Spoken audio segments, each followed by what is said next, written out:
উনি হচ্ছেন ব্রিটিশ নাগরিক, কিন্তু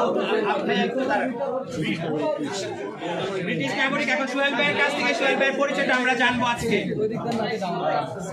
সবাইকে। আর আজকের মামুনের জনপ্রিয়তা দেখে হয়ে গেছে যে আসলে বাংলাদেশ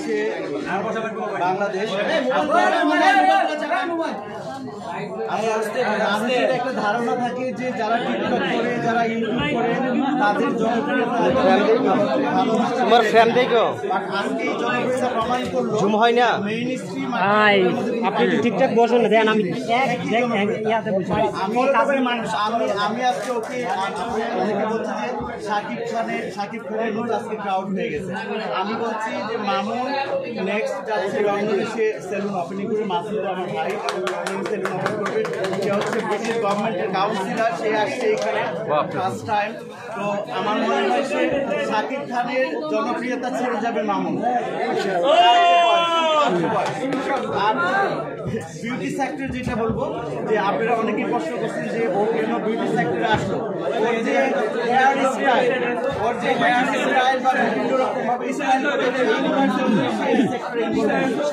ইনশাল্লাহ সে আরো ভালো কাজ করবে। আর প্রত্যেকটা সেলিব্রিটিরই উচিত এরকম একটা প্রতিষ্ঠান দেয়া। আর তার ভক্তরা যারা আছে যে ডিসকাউন্টের কথা আসছে, এটা বলতে হবে না। মামুনের যে উদাহরণ বা মাসুদের যে উদাহরণ, ডিসকাউন্ট থাকবে, কারো নাম বলতে হবে না, এমনি ডিসকাউন্ট হবে। নাম বলে ডিসকাউন্ট থাকবে, থাকবে। আচ্ছা, আপনাকে অসংখ্য ধন্যবাদ মাসুদ ভাই। আজকে আপনার সবচেয়ে বড় উদ্যোগ আমার কাছে মনে হলো এরকম একটা সুন্দর আয়োজন করা হবে। তাহলে আমরা শেষ করি। ওকে, ধন্যবাদ। আচ্ছা আমরা কেক কাটি এখানে। আচ্ছা আচ্ছা কেক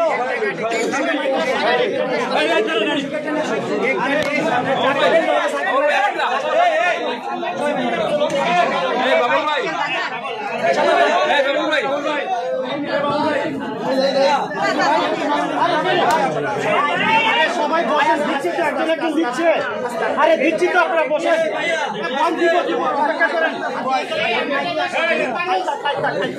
ভাই দিচ্ছি তো।